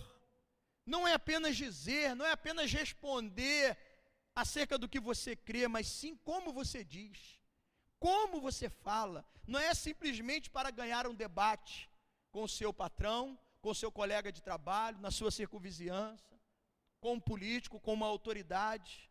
Não é um discurso no campo de ideias, aos meus argumentos desmoralizou, destruiu, desconcertou aquela pessoa. Não é esse o propósito do Evangelho. O propósito do Evangelho é salvação. Em Lucas 9, amados irmãos, não precisa também abrir, num determinado momento, Jesus ele estava, aliás, até próximo, já da semana que nós chamamos Santa, né? Do momento da crucificação. Jesus então retorna para Jerusalém. No que ele está retornando para Jerusalém, ele passa numa aldeia de samaritano. Ali ele deseja repousar. O que acontece? Os samaritanos não o acolhem muito bem. Tiago e João, que escreveu o Evangelho, que escreveu as cartas, conhecido como o discípulo do amor, né? João, que recebeu a visão do Apocalipse. Naquela ocasião, ele, Tiago, era chamado como filhos do trovão. Por quê? Por causa da atitude deles. Quando eles viram que naquela aldeia os samaritanos não acolheram, não receberam bem Jesus, sabe o que eles falaram? Senhor, quer que a gente peça que caia fogo do céu e consuma todos eles? Jesus chegou e repreendeu e diz assim, olha, vocês não sabem de que espírito eu sou. Não é esse o propósito. O Filho do Homem não veio para destruir almas, o Filho do Homem veio para salvar a vida das pessoas. Então não é brigando, não é bravejando, só crente, está pensando o quê? Está mexendo com o ungido do Senhor, está perseguindo a igreja. Pedro, irmãos, eu estou falando de Pedro, não estou falando do Alan, não estou falando do Bispo Walter, estou falando de Pedro, que teve essa experiência de pregar e 5.000 pessoas serem salvas. Ele chega e diz aqui, olha, faça todavia com mansidão e temor, porque o cristão ele tem sabedoria no seu agir. Não é um debate, como eu disse, não é um discurso no campo, né, de ideias. A apologética, a defesa da fé, ela deve ser banhada pela mansidão. Um bom comportamento aliado com uma boa explicação é importantíssimo na divulgação do Evangelho, da palavra. São argumentos poderosos para convencer alguém. Então, aproveite no sofrimento a oportunidade de levar a palavra, de defender a sua fé, quando as pessoas te perseguirem, mas faça um amor, porque a intenção maior não é você ganhar o debate, você mostrar que você é conhecedor de tudo, da lei, da própria palavra da Escritura, é fazer com que aquela pessoa receba a palavra da vida. Lembre-se dessa passagem, depois você veja Lucas 9, né, a partir do versículo 54, você vai ver essa situação. Então Tiago e João, vamos pedir que caia fogo do céu e consuma essa gente. Eu vejo muitas autoridades agindo dessa forma. Falta de sabedoria. Como eu disse, Jesus escolheu Simão Zelote, um extremista, um terrorista. Terrorista bom não é morto, mas é salvo, convertido. Jesus salvou um ladrão na cruz. Ele deu a oportunidade. O outro aproveitou a oportunidade. Mas Jesus deu uma oportunidade para um ladrão. Jesus deu oportunidade para a minha vida. Eu não sou melhor do que o ladrão. Nós não somos melhores do que ninguém. Então, ao fazer a defesa da fé, devemos fazer de forma cativante, honrada, com sabedoria, de forma respeitosa. Em quinto lugar, como agir diante da adversidade, do sofrimento.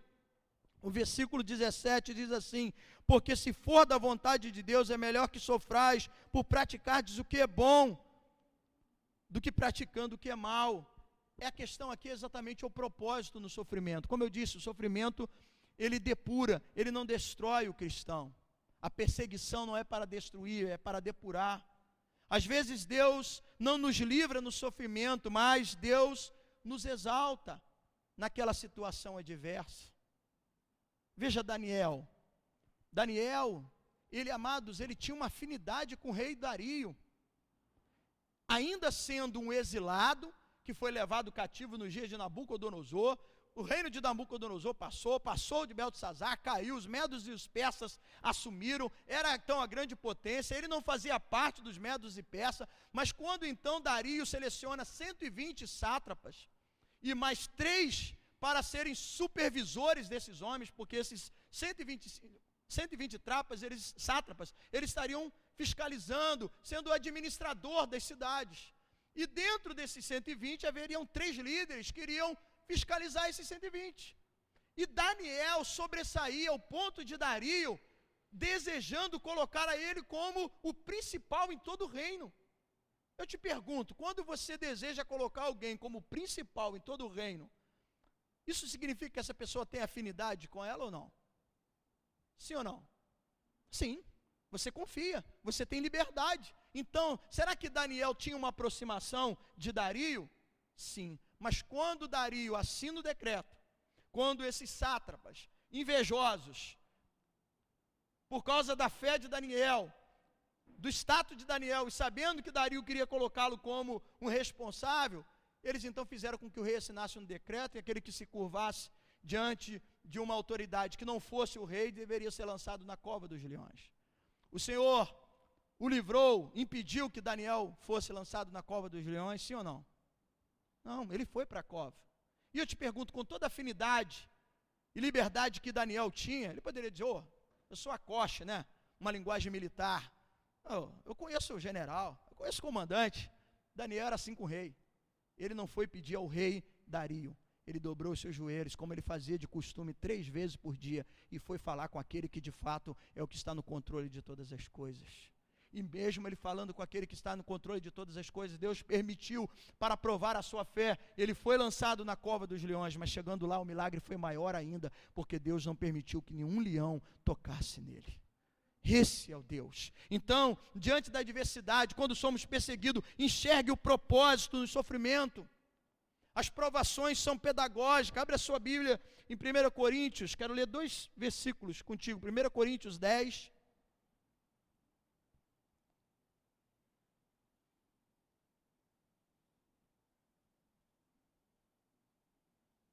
Depois nós vamos ler em Tiago. 1 Coríntios 10, versículo 13.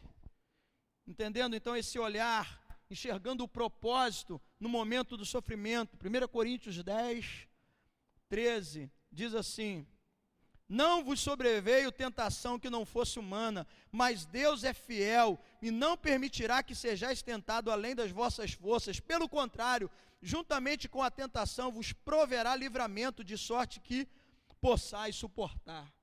Deus não coloca um peso, não permite vir uma situação sobre a nossa vida que a gente não seja capaz, que a gente não suporte. Então a aprovação ela é pedagógica, o Senhor nos ensina. Uma outra referência, Tiago capítulo 1. Tiago está pertinho de Pedro, né? É um livro anterior a 1 Pedro. Tiago capítulo de número 1. Estou correndo um pouco para me concluir. Versículo 2 a 4 diz assim: meus irmãos, Tiago 1, 2 a 4. Meus irmãos, tende por motivo de toda alegria ao passardes por várias provações, sabendo que a provação da vossa fé, uma vez confirmada, produz o quê? Perseverança. Ora, a perseverança deve ter ação completa, para que sejais perfeitos, íntegros e em nada deficientes. Então a aprovação, ela é pedagógica, o Senhor nos ensina. Ela aqui diz, o Tiago, que ela provoca, ela produz perseverança. A ideia aqui é como que eu lido na adversidade, como que eu vou reagir, qual vai ser a minha atitude na hora do sofrimento, na hora da perseguição, na hora que falarem mal de mim, como eu vou reagir, qual deve ser a nossa atitude. Então ele diz que a aprovação gera perseverança, e com isso a gente vai aprender a ser paciente na hora da adversidade. Isso vai nos dar o quê? Experiência. Às vezes a pessoa diz, eu quero ter experiência com Deus, amados. Deus vai ter uma experiência, né? E você que é filho, que está aqui, a experiência que Deus teve com teu pai, você vai ter que ter experiência com Ele. E às vezes Ele trata diversas situações, mas Ele trabalha cada um de nós. Vou viver a minha experiência, você vai viver a sua experiência. Deus chegou, né, aproveitando aí a série lá, a novela Gênesis, Deus chegou e falou com Abraão, Abraão, sai da tua parentela, vai para o lugar que eu te mostrarei, você será bendito, você será abençoado, de ti farei uma grande nação. Mas quando nasceu Isaac, Deus teve que chegar e se apresentar a Isaac, não que Deus teve por obrigação, mas Deus fez isso para que Isaac tivesse uma experiência com ele. Ele disse, eu sou o Deus do teu pai Abraão, e agora eu sou o teu Deus, Isaac. Quando Jacó saía da casa dos seus pais, fugido por causa da fúria do seu irmão Esaú, e foi para a terra do seu tio, naquele caminho, naquela visão da escada, onde o anjo subia e descia, e ali então Deus chegou e falou com Jacó, eu sou o Deus do teu pai Abraão, do teu pai Isaac, e agora eu sou o teu Deus. Quando Deus chegou e comissionou Moisés para voltar ao Egito e libertar o povo do cativeiro, no meio daquela sarça que estava em chama e não se consumia, Deus chegou e repetiu a mesma coisa e falou com Moisés, Moisés, eu sou o Deus do teu pai Abraão, Isaac e Jacó, e agora estou te chamando. Então cada um de nós, amados irmãos, vamos viver e vivenciar a nossa experiência com Deus. E cada um, o Senhor trata de uma maneira, mas é certo que o sofrimento também, assim como é uma oportunidade para a gente testemunhar, tem um propósito de Deus nos moldar e nos livrar, às vezes, não do sofrimento, mas nos livrar no sofrimento. Né? Como diz lá o Salmo 91, ainda, não, o outro Salmo, tem o Salmo 91, que você não, 1000 cairão ao teu lado, 10.000 à sua direita, e você não será atingido. O Salmo 23, o Senhor é meu pastor, nada me faltará, ainda que eu ande pelo vale da sombra da morte. Então, ou seja, há possibilidade de eu passar por ali, pelo vale da sombra da morte, mas Ele vai estar conosco, a sua vara e o seu cajado nos consola, Deus vai estar presente. Então, é enxergar a provisão, o treinamento, o propósito, a ação pedagógica de Deus no sofrimento. Aí Pedro volta a falar para Jesus. Melhor, Pedro aponta para Cristo no versículo de número 18. Vamos voltar lá, 1 Pedro 3,18. Porque depois de falar do sofrimento do cristão, Pedro então, ele aponta para o sofrimento de Cristo. Porque Cristo é o exemplo a ser seguido. No versículo 18, pois também Cristo o quê? Morreu uma única vez pelo pecado, o justo pelo injusto, para conduzir-vos a Deus. Pedro faz uma transição do sofrimento do cristão para o sofrimento vicário do Senhor, naquele processo de substituição, mostrando aos seus leitores, exortando os seus leitores a confiar, a crer, porque Cristo também sofreu. Filipenses 2:8, Paulo diz, ele se humilhou e tornou-se obediente até a morte de Cristo, mas no versículo 9 diz que o Senhor o exaltou sobremaneira. Então, se sofremos, seremos também exaltados, porque Pedro então ele aponta para Cristo e mostra o nosso exemplo é Jesus. Ele sofreu, o justo, ou seja, uma pessoa perfeita, que não tinha falha, sofreu pelo injusto, pelo pecador. Ele passou por toda aquela situação, foi morto sim, como diz o restante do versículo aqui, mas no mesmo versículo diz que ele foi vivificado no Espírito, finalizando o versículo de número 18. Assim como morreu fisicamente, mas também ressuscitou. E aqui esse vivificado no Espírito, há versões da Bíblia que que fala, está no minúsculo, né? A letra minúscula. Talvez na sua Bíblia esteja assim. Essa versão que eu estou lendo aqui está em letra minúscula, mas tem outras versões como a NVI, a Bíblia versão Vida Nova, assim vai mostrando no maiúsculo, porque também pode indicar, porque a palavra, né, no grego não define se é sendo maiúsculo ou minúsculo, diferente, é a mesma definição, mas também aqui dá margem para a gente entender que ele foi morto fisicamente, como de fato foi sepultado, mas ressuscitou dentre os mortos pelo Espírito, assim pelo Espírito Santo de Deus. Aí a gente chega aqui numa parte que se eu pudesse eu fugia dela. Os versículos 19 a versículo 20, chegamos a um dos textos mais difíceis de interpretação.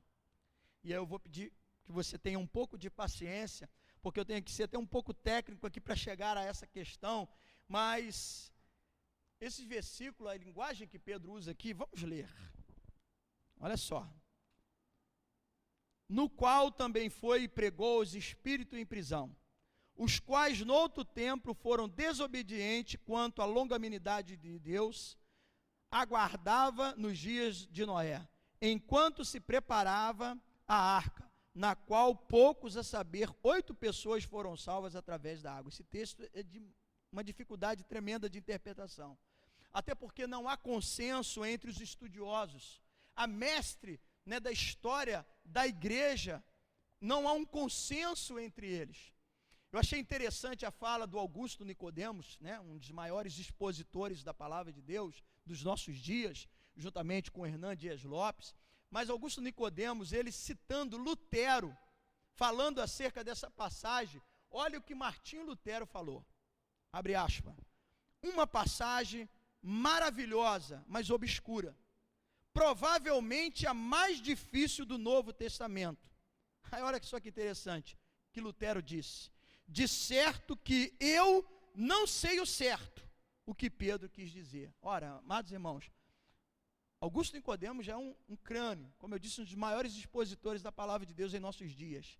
Ele cita Martinho Lutero, nada mais, nada menos do que o grande pai da reforma protestante, um homem conhecedor a fundo da palavra de Deus, estudioso, um monge conhecedor da palavra, e ele chega e diz, de certo eu não sei o certo, o que Pedro está querendo dizer.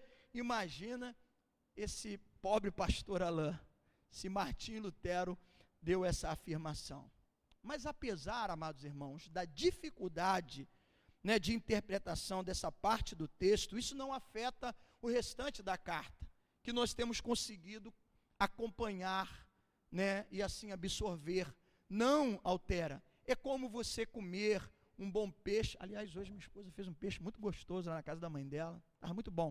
Mas é como você comer um bom peixe. Imagina um bom peixe com um molho de camarão, alcaparra, aí você está ali se deliciando daquele peixe, e de repente você encontra uma espinha. O que você faz? Você tira a espinha, coloca de lado, o peixe deixa de ser gostoso por causa da espinha? Não, você continua mandando brasa, comendo. Então é mais ou menos isso daqui, né, ilustrando. Você tem aqui um momento difícil, de uma dificuldade para a interpretação, mas isso não afeta o restante da carta, que é muito clara e nos ajuda muito. Até aqui nós estamos aprendendo. Mas eu quero partilhar com vocês, dentro de várias que eu pude ver, só Hernán Dias Lopes cita 5 no seu estudo de 1 Pedro. Eu tenho uma Bíblia de estudo em casa, da Nova Almeida Atualizada.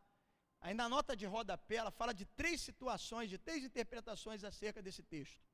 Algumas, né, a gente consegue absorver algo. Tem outras que tem que descartar. É impossível, né, entender, porque a própria Bíblia, ela vai chegar e contrapor aquilo ali. Por exemplo, tem uma delas que fala que Jesus foi lá, pregou e aquelas pessoas se converteram. Aqueles que viveram no dia de Noé se converteram com a pregação. Jesus foi no inferno, pregou, eles se converteram. Isso, amados, quando você lê texto, como por exemplo em Hebreus 7, que fala que ao homem está ordenado morrer uma só vez e daí parte para juízo, então já quebra essa interpretação. Quando você lê a passagem de Lucas 6, do rico e do mendigo Lázaro, quando diz assim que há, né, um abismo de um lado para o outro, quem está do lado de cá não consegue ir para o lado de lá, quem está do lado de lá não consegue vir para o lado de cá, então isso que confronta e quebra essa interpretação. Mas tem uma delas que me chamou a atenção e que mais me agradou, e eu queria compartilhar com você, mas é algo bem técnico, a nível da gente, né, de conhecimento, dentro daquilo que Aurélio Augustinho de Hipona, muito conhecido como, né, o bispo de Hipona, pela Igreja Católica denominado Santo Agostinho, é uma interpretação que Calvino também pegou essa explicação, e eu vou dizer a razão pelo qual eu me agradei mais dessa interpretação, dentro daquilo que nós lemos aqui do versículo 19 até o versículo de número 20. Então, a interpretação de Agostinho, ele diz que Cristo, no Espírito, pregou o Evangelho por intermédio de Noé, nos dias do dilúvio. Essa é a posição que Agostinho tinha. Quando então aqueles descrentes, que ouviram a palavra, porque Deus aguardou com paciência, olha o que diz no versículo 20, quando a longanimidade de Deus aguardava nos dias de Noé, será que Deus foi longânimo? 120 anos?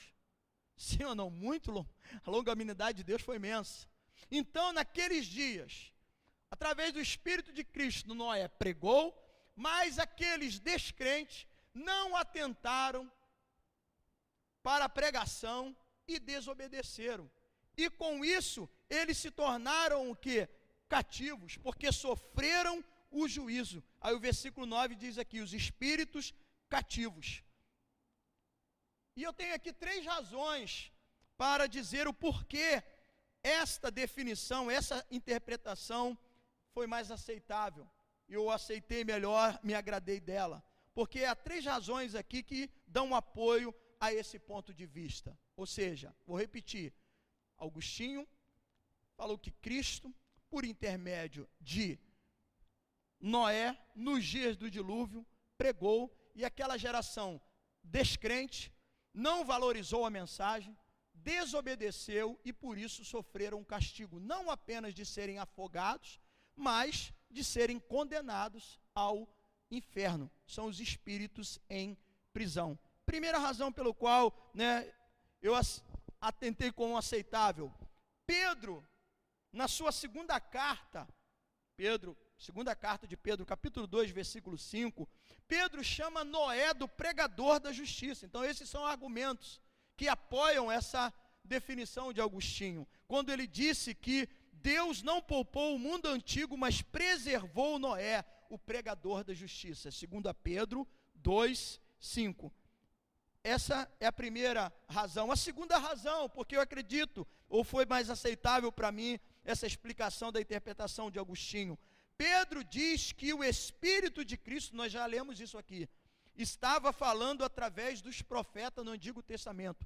Primeiro capítulo, no versículo 11, diz que os profetas pregavam com o Espírito de Cristo. Ora, se os profetas pregavam com o Espírito de Cristo, Noé, no dia do dilúvio, quando também, além de construir a arca, foi um pregador, nós podemos então assim dizer, dentro desse raciocínio que o próprio Pedro diz, que os profetas pregavam pelo Espírito de Cristo, nós podemos também afirmar que Noé pregava com o Espírito de quem? Do Senhor, de Cristo. Porque Noé era um profeta ou não? Sim, Noé foi um profeta. E um profeta que alertou acerca do dilúvio. Foi ridicularizado, debochado, mas ele pregou durante 120 anos. 2 Pedro 2,5, conhecido como pregador da justiça. Se Deus usou os profetas que pregou através do Espírito de Cristo, então nós podemos afirmar que também ele usou assim Noé nos dias do dilúvio para pregar. E a terceira razão, que é a questão do contexto. O povo aqui nos dias de Pedro estava vivendo um momento de quê? De sofrimento, de luta, de perseguição, não é verdade? Nos dias de Noé, o contexto indica que Noé e a sua família estavam em minoria perseguida. Você é maluco, Noé? E eu imagino os colegas, né, dos filhos de Noé. Rapaz, teu pai está ficando gagá, rapaz. Nem chove aqui. Nunca choveu, a gente nunca viu um serenozinho, uma gota d'água. E você está caindo aí, teu pai está velho. Será que você já não percebeu? E vocês estão lá, gastando, pegando madeira de tudo quanto é lugar, fazendo esse barco grande para botar onde? Então eles eram uma minoria perseguida. Então, seguindo aqui, então, esse raciocínio agora, do contexto, que indica que Noé e sua família estavam em minoria sendo perseguida, mas Deus honrou Noé, salvando a ele e a sua família. O que se assemelha à situação de Pedro aqui. Por quê? Cristo pregava agora por intermédio de Pedro e dos seus leitores, que no versículo 15 ele está falando de defender, né, a fé, a razão pelo qual naquilo eles crerem, que na ocasião de Pedro também era o quê? Uma minoria perseguida, e assim como Deus salvou a Noé, versículo 20, os quais no outro tempo foram desobedientes, quando a longanimidade de Deus aguardava nos dias de Noé, enquanto se preparava a arca, na qual poucos, a saber, 8 pessoas foram salvas através da água, assim como Noé foi uma minoria perseguida, ele e a sua família, Deus o honrou. Pedro então está dizendo, da mesma forma como nos dias de Noé, onde as águas do dilúvio, que foi juízo para aqueles que foram desobedientes, descrentes acerca da profecia de Noé, e por isso sofreram as consequências, vocês, nesses dias, também serão honrados e salvos, tal como Noé foi salvo naqueles dias. As mesmas águas, a mesma água que afogou e foi de juízo para aqueles da geração de Noé, serviu para fazer aquele grande barco flutuar, boiar, e assim Noé e a sua família serem salvos. Então são esses 3 argumentos pelos quais eu acredito, né, que essa versão, essa interpretação, mas digo aqui, há outras e boas interpretações de homens estudiosos da palavra de Deus, porém não há um consenso. Essa daqui foi a que mais eu pude então absorver por causa da situação, e principalmente da questão aqui do que? Do contexto, que naqueles dias Noé também foi perseguido, foi ridicularizado, mas Deus o honrou e salvou. Assim como agora Pedro e os seus leitores estão anunciando Cristo, estavam sendo perseguidos, ridicularizados, mas no entanto Deus está ali para promover a salvação. Aí no versículo 21, nós estamos caminhando aqui para o final, ele usa o símbolo, a qual figurando o batismo. O livramento de Noé das águas do dilúvio é visto aqui então como Pedro, como uma prefiguração de um símbolo do batismo. O próprio Pedro, ele completa no versículo 21, para não ficar parecendo que só o batismo é que salva, que quem passou pelas águas, viu? Quem passou aqui pelas águas no último mês lá de março, não, eu passei pelas águas, já estou salvo. Então, Pedro, ele chega, ele não deixa, ele completa isso quando ele diz, a qual, prefigurando o batismo, agora também vos salva, não sendo remoção da imundícia da carne, mas a indagação de uma boa consciência para com Deus, por meio da ressurreição de Jesus Cristo. Então, amados, o batismo não salva, a água não limpa.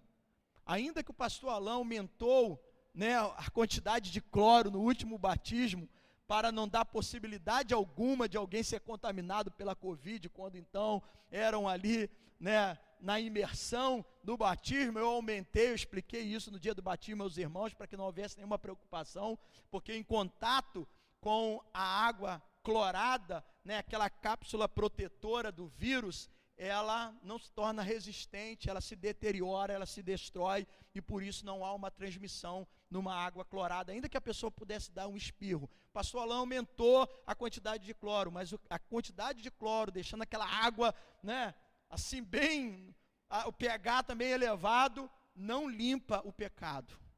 O máximo que pode fazer é deixar, eu não sei, depois vou perguntar ao diácono Pedro, lá de Paracambi, né, Pedro Chagas, Paulo, lembrei do Pedro, né, Pedro, mas é o Paulo Chagas, o pai da Patrícia, ele que é responsável pelo o roupão do batismo. Depois vou perguntar para ele se aconteceu de trazer alguma mancha por causa do cloro, mas o cloro, a água clorada não limpa, a água do batismo não purifica. O que purifica, Pedro aqui está dizendo, o que salva é a ressurreição. A nossa salvação é baseada na ressurreição do nosso Senhor Jesus Cristo. Sendo assim, não é a água que salva, é a indagação, é o apelo por uma boa consciência.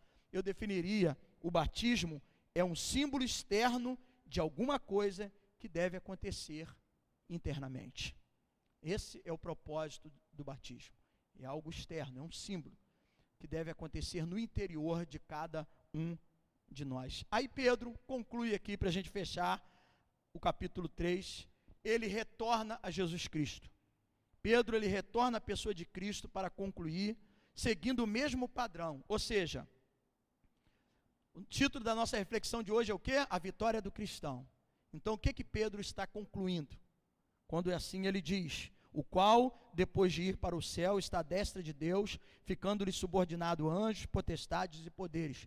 Pedro, ele volta à pessoa de Cristo, ele citou Jesus no versículo 18, que sofreu injustamente, morreu, né? Mas aqui ele retorna à figura de Cristo para mostrar que segue. Aquele que sofreu por justiça, que era correto, zeloso naquilo que é bom, que fez o bem, que mantém a prática do bem, ele sofre, mas ele será honrado. Assim como Cristo foi. Jesus está aqui à destra de Deus, os anjos, poderes e potestades curvam-se diante deles e são obedientes a Jesus Cristo. Pedro então conclui aqui dizendo, olha, assim como Noé, nos dias de Noé, que foi perseguido, mas ele proclamou, e aquelas pessoas sofreram o juízo e as consequências por causa da sua desobediência, mas Deus exaltou Noé, salvando Noé e a sua família. Assim, Jesus Cristo sofreu, mas ele foi exaltado. Portanto, a mensagem para mim e para você, como um vitorioso cristão, se tiver de sofrer, sofra por fazer o bem. Viva praticando a verdade e a justiça, porque assim como Cristo sofreu e foi exaltado, Deus também te exaltará, Deus há de honrar a sua vida. Essa é a grande vitória do cristão. Os sofrimentos de hoje não se comparam com a glória do porvir. Que Deus te abençoe. Ainda com essa parte difícil aqui, essa espinha, mas que não tira o sabor do peixe, a palavra de Deus continua sendo boa, perfeita, agradável, viva, eficaz para nos abençoar. Sofremos, mas enxergue a oportunidade no sofrimento, a alegria no sofrimento, faça com sabedoria, faça com temor, entenda que Deus pode estar te moldando, te lapidando, porque perseguição não gera destruição para a igreja, mas depuração. Nós seremos honrados, seremos exaltados, se permanecermos fiéis ao Senhor na prática do bem. Que Deus te abençoe, que o Espírito Santo fale melhor ao seu coração. Vamos orar e agradecer a Deus. Pai amado, muito obrigado. É uma exposição longa, mas de como lidar nas adversidades. Como lidar quando somos perseguidos. Hoje nós estamos vivendo um ambiente, uma atmosfera que começa a gerar, né, um sinal daquilo que as pessoas estão dizendo que é perseguição. Ainda que venha a ser, a postura do cristão deve ser de sabedoria, falar com temor, com respeito. Próprio Pedro, pregador, que pregava, 3.000, 5.000 se convertia, orava, o coxo andava, a sombra dele se projetava sobre as pessoas eram curadas, mas ele disse, olha, faça com temor, faça com mansidão, você não precisa sair esbravejando, gritando, vai dizer que você é crente, Não é assim, porque as suas atitudes honrosas, sendo zeloso, Deus vai te honrar, que a sua paixão por fazer o bem seja tal como, né, um fanático patriota age, que a sua paixão, que o seu desejo maior seja de fazer o bem e andar em conformidade com a palavra de Deus, porque mesmo que você venha sofrer, assim como o Senhor honrou e salvou Noé, assim como Deus honrou a Jesus que sofreu e exaltou, você será exaltado, você será honrado, porque o justo, ele vê a recompensa, porque o Senhor honra a sua atitude. Que o teu Espírito fale melhor a cada coração, a cada vida, nos alicerçando, nos fortalecendo, ainda que a gente venha enfrentar situações adversas. Assim eu te peço no nome de Jesus, amém e amém. Glória a Deus. Vamos ficar de pé, que Deus te abençoe. Ainda nessa linha, no próximo domingo, no capítulo 4, como transformar o sofrimento em triunfo. Isso é para a semana que vem. Vamos orar. Eu quero orar aqui por Damásia, não é isso? Damásia está precisando de oração, também está internada com Covid. Vamos orar.